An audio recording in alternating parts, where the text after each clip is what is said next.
In this video, we're going to continue exploring solving linear equations in one variable. We will still use the addition and multiplication properties of equality as we did in part 1, but we're going to take a look at some more complex equations. There are 5 steps that I would follow in order while solving a linear equation. The first would be to multiply both sides of the equation by a least common denominator to eliminate any fractions that might exist, if there are any. If there's a decimal, you would want to multiply by some power of 10 to eliminate the decimals as well. This just simplifies the equation, making it much easier to work with. Often students are afraid of fractions. There's nothing to fear. And if we just multiply by a least common denominator, we can get rid of them and work very simply through an equation that students are more comfortable with. The second step is to then use the distributive property if there's something to distribute. Finally, combine like terms on the same side of the equal sign. So similar to the last video, if there was an algebraic expression on the left side of the equation that had like terms, we want to add those. Similarly, on the right side, we do the same. And we follow the operations as printed while simplifying in this step. Step 4, the addition property of equality, we will use to isolate the terms containing the variables on one and the constants on the other side of the equal sign. This time we use inverse operations, so if we see addition, we will subtract, and vice versa. The multiplication property of equality might be necessary as well in step 5 to isolate the variable by itself. If there is a coefficient, we would divide or multiply both sides of the equal sign, again using the inverse operations. So we'll go ahead and jump right into these examples.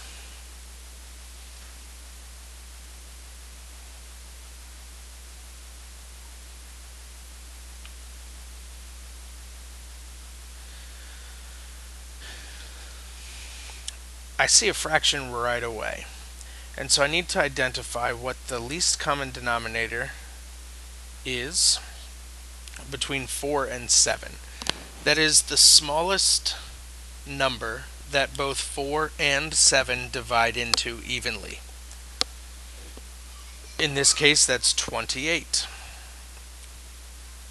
So we will multiply both sides of the equal sign by 28.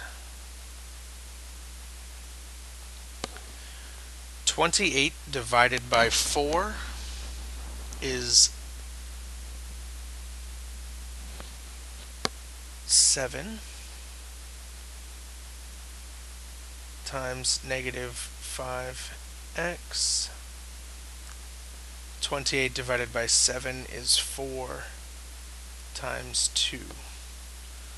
7 times negative 5 is negative 35x. 4 times 2 is 8. We divide both sides by negative 35. And x equals negative 8/35.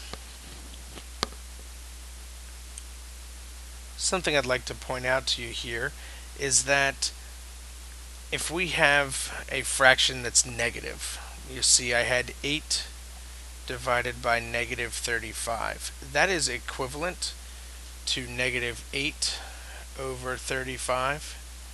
That's also equivalent to negative 8/35. As long as only one of the numbers or the whole fraction is listed as negative, you're okay. Once you put 2 negatives in, so like negative 8 over negative 35, then the fraction would be positive. So where the negative sign is does not entirely matter. You could have it on the 35 in the denominator or the 8 in the numerator and would still be marked correct. In letter B, we need to find the LCD, the least common denominator. The least common denominator between 5, 30, and 15 is 30. So we will multiply both sides of the equation by 30, and I'm going to do each term in isolation, multiplied by 30. 30 divided by 5, 6 times 2x plus 30 divided by 30 is 1 times 7. 30 divided by 15 is 2 times 11. I always divide first. You might be asking why I'm doing that. I do that because I want to make the numbers smaller before I make them larger. This allows us to work with simpler numbers as opposed to much larger numbers. 6 times 2 then is 12x plus 7 equals 2 times 11, or 22. Again, looking to get the variables on one side of the equation and the constants on the other, we subtract 7 from both sides, which leaves us with 12x equals 15. Divide both sides by 12, and x equals 15 twelfths. 15 twelfths will simplify. 3 divides into 15, and 3 also divides into 12 evenly. So if I divide 15 by 3, that leaves 5, and if I divide 12 by 3, that leaves 4. So 5/4 would be a better answer than 15 twelfths because it has been simplified.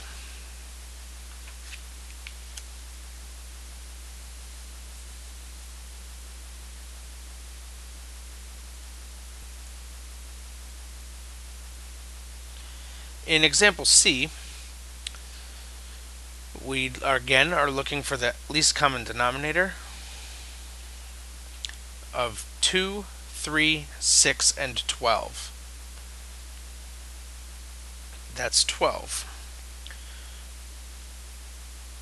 So we multiply every single term on both sides of the equal sign by 12.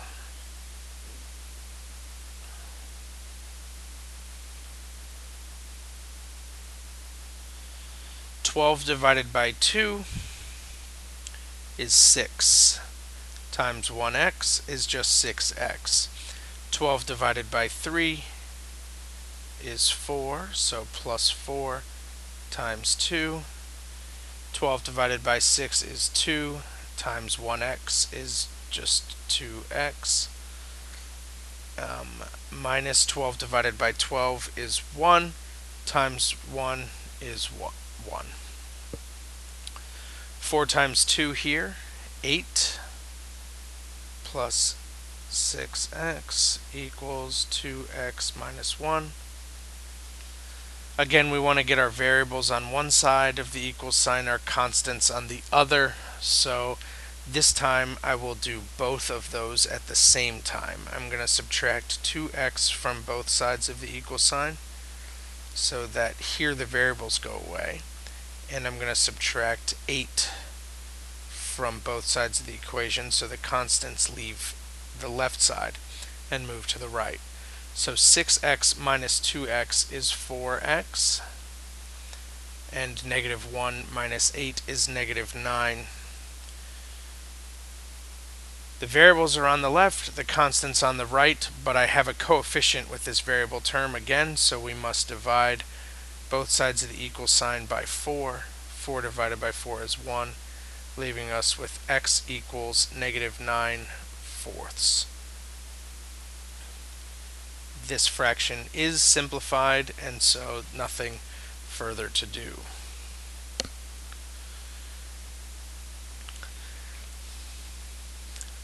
In letter D, we want the least common denominator again, LCD, so that we can remove the fractions by multiplying through by the least common denominator. of 4. 4 is the number that both 4 and 2 divide evenly into. So we'll multiply both sides of the equation, each term, by 4. 4 divided by 4 is 1, so 5 times x minus 1 is what we're left with on the left side. And on the right side, 4 divided by 2 is 2. And that's going to be multiplied by 3 times x plus 1. On the left side, we will distribute 5. 5x minus 5. On the right side of the equation, we have two distributive property, or two distributions to take care of. That's probably the least confusing. So we'll first distribute 3 to x and negative 1, and we'll leave 2 alone for now. So 3x plus 3. Then distribute 2 and have 6x plus 6 equals 5x minus 5. We move the variables to one side of the equal sign, the constants to the other. So we'll subtract 6x from the right and left side, and we will add 5 to the right and left side. This moves our constants to the right side and our variable terms to the left side. 5x minus 6x is negative 1x equals 6 plus 5, 11. The temptation here is to just be finished, because x appears to be by itself, since it is a negative 1. But that 1 is negative, so x is not really isolated yet, and it does have a coefficient of negative 1. And negative 1 is not positive 1. So I will need to divide both sides of the equal sign by negative 1, leaving us with x equals negative 11 as the final answer.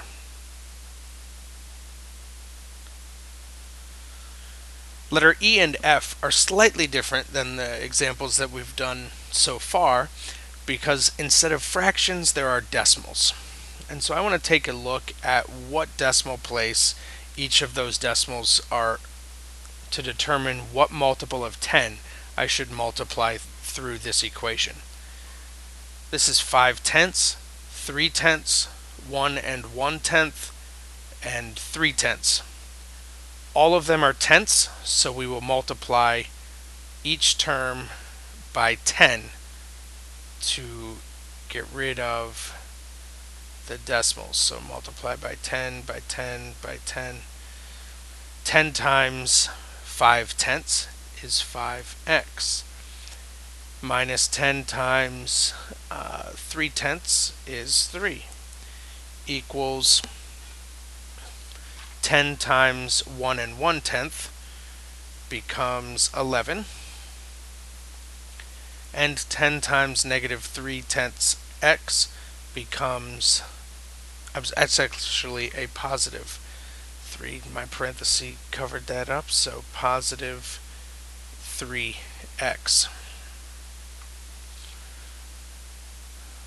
Again, move our variables to one side, our constants to the other. We subtract 3x from both sides, and we're going to add 3 to both sides of the equal sign. This will give us 2x equals 14.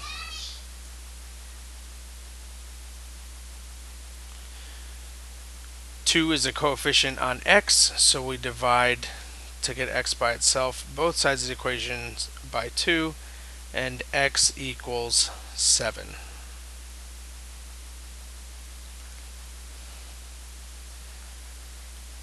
Letter F is a little tricky, and I'm going to do something that hopefully you'll follow along with.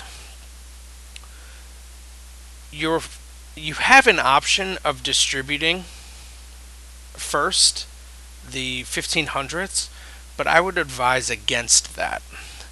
I would look and see this decimal is hundredths, this decimal is hundredths, and so the multiple of 10 that we are going to multiply both sides by is 100. 100 times 15 hundredths is 15. And that is then multiplied by another quantity. We will not multiply the 4 or the negative x by 100. When I distribute 15, that is when it'll be taken care of.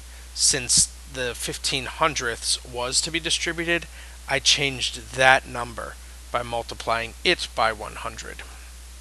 Similarly, on the right side, 100 times 13 hundredths is 13. Then distribute. This will make things a little simpler, I believe. So we distribute 15 now to both sides, or to both values, 4 and negative x, and that is 60 minus 15x, and on the right side we distribute 13, so 26 minus 13x. We want to get the variables on one side of the equal sign, the constants on the other, as we have in each of the other videos. So we'll add 13x to both sides of the equal sign, and we will subtract 60 from both sides of the equal sign, which will give us negative 2x equal to negative 34. X has a coefficient, so again we'll divide by negative 2, leaving us with x equals positive 17. 17 is positive because a negative divided by a negative is positive.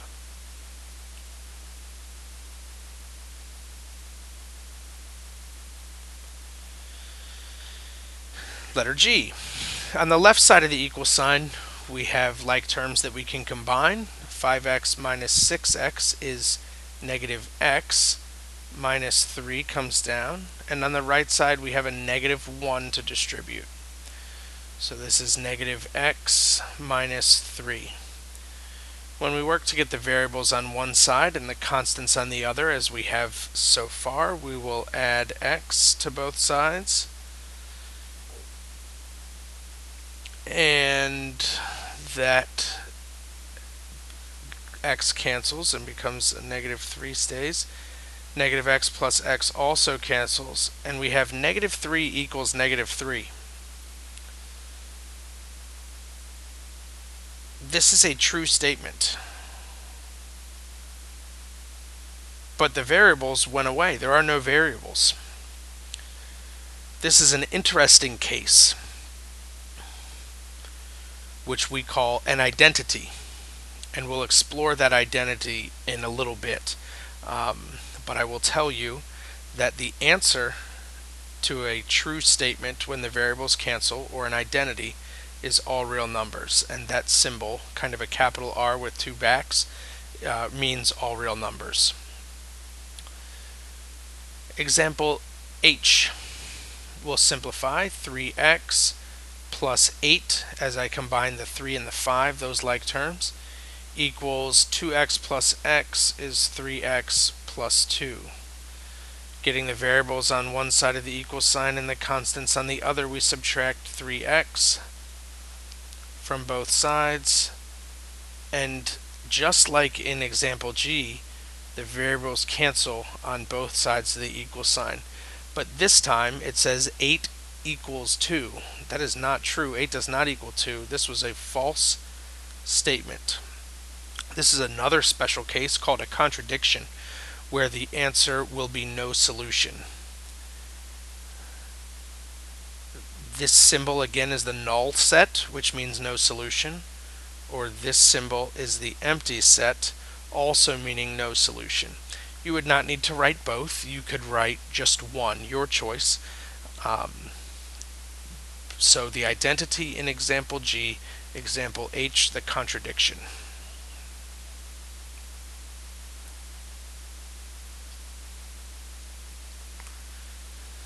And here they are in detail again. A contradiction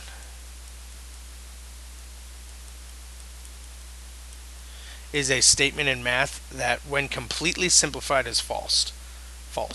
A linear equation that simplifies to a contradiction will have no solution. And an identity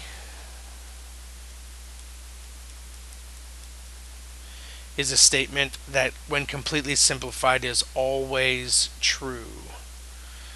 This, in a linear equation, is going to be infinite solutions or all real numbers.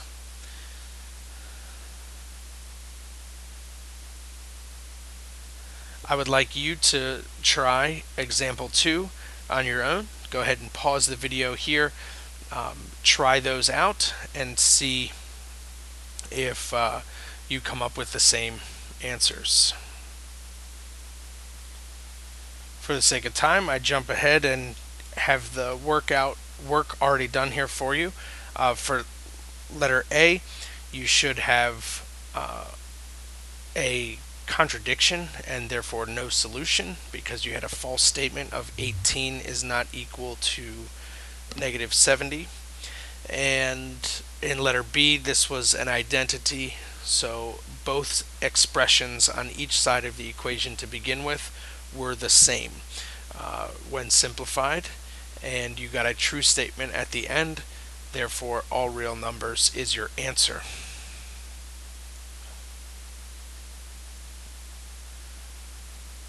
The last type of equation I'd like to look at in this video is proportions. A proportion is an equal relationship between two ratios, and they can be solved just like the proportion in example 1D earlier in this video, where you find the least common denominator and multiply through. That will be a perfectly acceptable option. But a proportion is special, where you have one fraction equal to one fraction. You can use the cross product principle, which says to multiply a denominator by the opposite numerator and that numerator by the opposite denominator. So x times 6, or 6x, equals 3 times 5, or 15. Now divide both sides by 6 to get x by itself, and x equals 15/6, which will simplify to 5 halves when you divide 15 and 6 by 3. In letter B, cross product principle. 4x times 3 is 12x. 9 times 1 is 9. We divide both sides by 12. X equals 9/12, which is both 9 and 12 are divisible by 3, simplifies to 3/4. When you have something like letter C and D, where it's an expression in a denominator, the process is still the same. Use the cross product principle, because we have one fraction equal to one fraction. How I would like you to write that, though, is 3 times x plus 1 equals 5 times x plus 2. And it will be tempting to skip this step. However, if you do, you may not multiply everything. You might miss a piece. So I would take the time to write this step, at least for the first few, so that you can kind of develop that habit. Now you see the distributive property much clearer than you did in the problem to begin with. 3x plus 3 equals 5x plus 10. We want the variables on one side and the constants on the other. I like positive things to work with, and so at this point I'm going to choose to put the variables actually on the right side and the constants on the left. So I'm going to subtract 3x, moving the terms with the variables to the right, and I'm going to subtract 10, moving the constants to the left. So negative 7 equals 2x. And I will divide now by 2. X equals negative 7 halves. And this was just a personal preference, moving the variables to the right side. It's not required. You could have the variables on the left all the time. You would just have had positive 7 divided by a negative 2, which is an equivalent fraction, as I've addressed earlier. Example D, you may want to pause and then check your work at the end.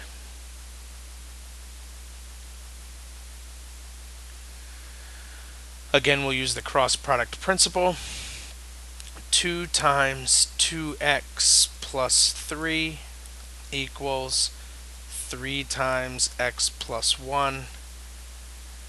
Now use the distributive property. 2 times 2x is 4x, 2 times 3 is 6. On the right side we distribute a 3, 3x plus 3.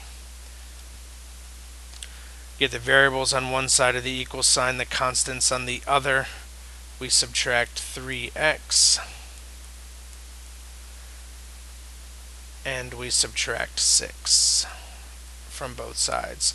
So the variables move to the left, the constants move to the right. 4 minus 3 is 1, and 3 minus 6 is negative 3.